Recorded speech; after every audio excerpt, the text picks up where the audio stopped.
We know that the cash flow statement is a statement that accounts for the change in cash. For example, at the end of year 2018, the cash on hand was 500 million. Now, at the end of 2019, the cash on hand is 550 million. So there is a net increase of 50 million in cash. Cash flow statement then provides details of how this increase in cash has taken place. That is, it identifies the sources and uses of cash and groups them into investing, financing, and operating activities to assess the increase or decrease in cash from opening balance, that is last year, to the closing balance, that is at the end of this year.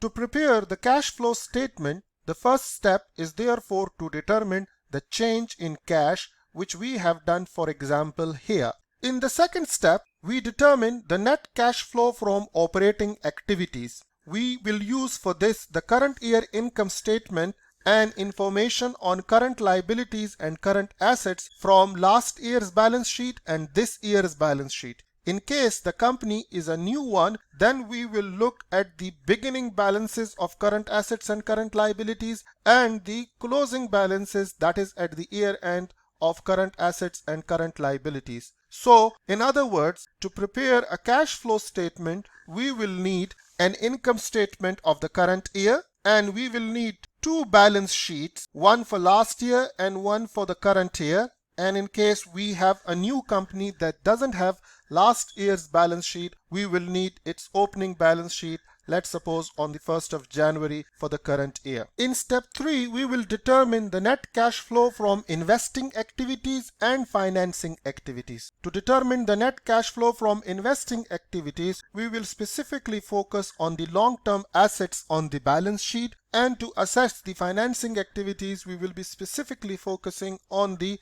liabilities as well as the equity section on the balance sheet. In other words, to prepare the cash flow statement, we will need the entire income statement as well as the current assets and current liabilities from the last year's and current year's balance sheets to get the operating cash flows, and then to get the investing cash flows, we will need the long-term assets from the balance sheets of last year and this year, and to get the financing cash flows, we will need the long-term liabilities as well as equity section of the last year's and this year's balance sheet. As we discussed earlier in the first tutorial video, the IFRS and US GAAPs have certain differences on reporting certain activities as operating, investing, or financing activities. However, this is broadly applicable in the preparation of cash flow statements. In the fourth step, we include the net increase or decrease in cash and cash at the beginning and cash at the end as a summary. And finally, if there are any significant non-cash transaction, we report them separately at the bottom of the cash flow statement. Here we have an example of a startup company to prepare its cash flow statements from the given transactions. It sells stock for $100, then it buys a building for $50. Its primary line of business is selling a service, so it will have no cost of goods sold and no inventory. It makes credit sales of $100 and subsequently collects $90 from accounts receivable. It accrues selling journal and administrative expenses of $40 and pays $25 in cash. It also records depreciation of $10. In the first step, we determine the net change in cash. Since it is a new company, we don't have its last year's balance sheet. At the start of the year, that is the beginning balance of every balance sheet item will be 0. So we have zeros against all the elements of the balance sheet, assets and liabilities as well as equity. The ending balances are given here and we need to calculate these.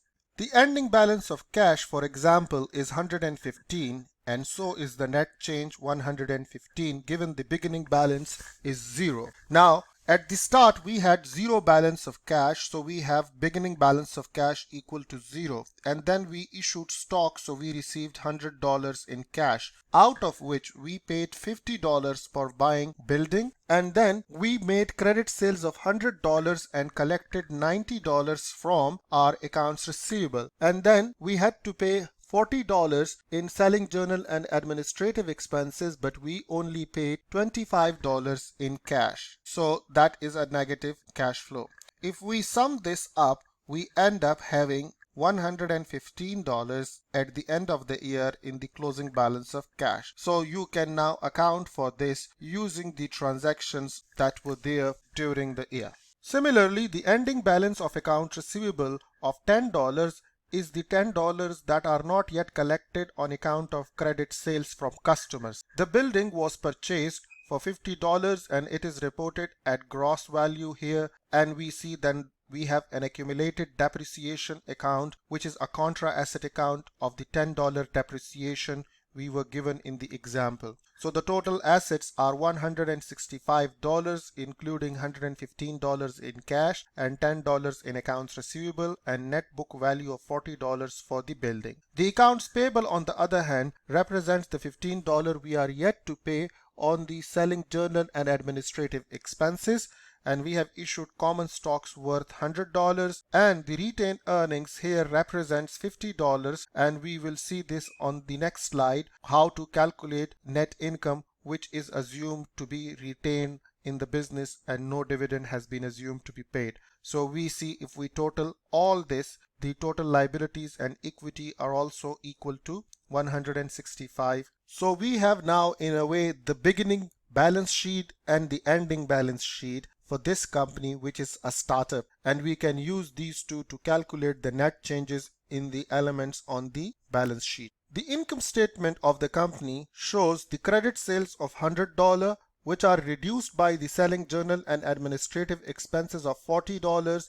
Remember, we are using accrual accounting. We know that only $25 have been paid in cash, but we will report all the expenses that are related to current period. Depreciation expenses are $10, so the net income is $50. Next, we have the calculation of cash flow from operating activities presented as in the indirect method. We start with the net income of $50 and we add back depreciation of $10 because it is a non-cash expense, and then we deduct from it the changes in receivables of $10. Remember that increases in accounts receivable or current assets will be deducted here, and decreases in current assets or accounts receivable will be added here. Increases in current assets are a use of operating cash, and decreases in current assets are a source of operating cash. The opposite is true for current liabilities. So increases in current liabilities, that is payables, here is a source of operating cash, so it is added,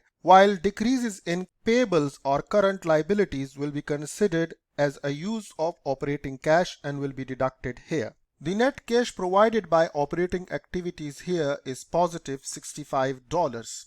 In the second step, we covered the changes in operating cash using the income statement and current assets and current liabilities. Now we are left with accounting for the changes in cash due to investing activities and financing activities. And to do this, we will have a look at the remainder of the balance sheet, that is long-term assets as well as long-term liabilities and equity. The $50 invested in building is an investing cash flow because building is a long-term asset, and because money is invested in it, it means it's a cash outflow. So this $50, the net change in building, is representing an investing cash outflow. Similarly, if we look on the other side of the balance sheet, we find common stock, which is a source of capital, and it shows a change of $100, which represents an increase in financing. So it is a source of capital or financing, and it will be representing a financing cash inflow. In order to determine the investing cash flow, we have to examine the changes in long-term assets. In our example, we have only building, which is part of the property, plant and equipment. So to get the ending value of the property, plant and equipment, we can start with the beginning property, plant and equipment and add any purchases of property, plant and equipment and deduct from it any dispositions of property, plant and equipment. This will result in giving us the ending value or the ending balance of property, plant and equipment. It also means that the ending property, plant and equipment minus the beginning property, plant and equipment should be equal to the purchases minus dispositions. Because this is an equation, we can calculate the missing number if we have all the other elements of the equation available. In our case here, the beginning balance of property, plant and equipment is 0 and we have purchased or invested $50 in new building, and then we have no information on disposition, so it means that the closing balance of property, plant and equipment is 50, and that is also equal to the net change in property, plant and equipment or long-term assets. That is $50 minus 0 is equal to investing cash flows of $50. In order to determine the financing cash flows, we need to examine the changes in debt and equity accounts. In our example, we don't have long-term debt, but we have common stock. We can see that the ending stock balance is equal to the beginning stock plus any new shares issued minus any shares repurchased during the year. Because this is an equation, we can rearrange it as ending stock minus beginning stock is equal to new shares issued minus shares repurchased.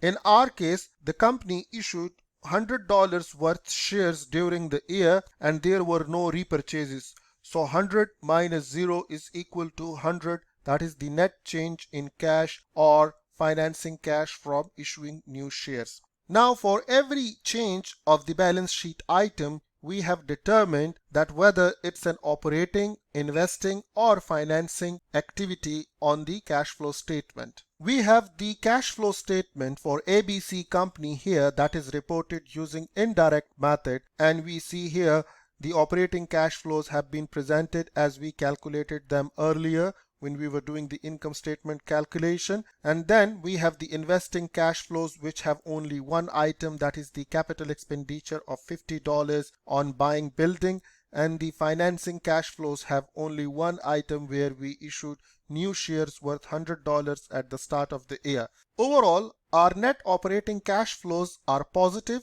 our net investing cash flows are negative, our net financing cash flows are positive. If we take these net changes in operating, investing and financing cash flows, the impact is $115. That is, the net change in cash is $115, which is $65 plus $100, $165 minus the $50 net cash from investing activities. So we end up a total change of $115 in cash, and we have the beginning balance of cash equal to 0. So this explains why we have an increase of $115 in cash from the beginning balance, which was 0, to the ending balance, which is $115. Had we used the direct method for presenting the cash flow statement for ABC company, we will see that the operating cash flows will still remain the same $65. However, the presentation changes. Rather than starting with net income, we directly report the cash collected from customers,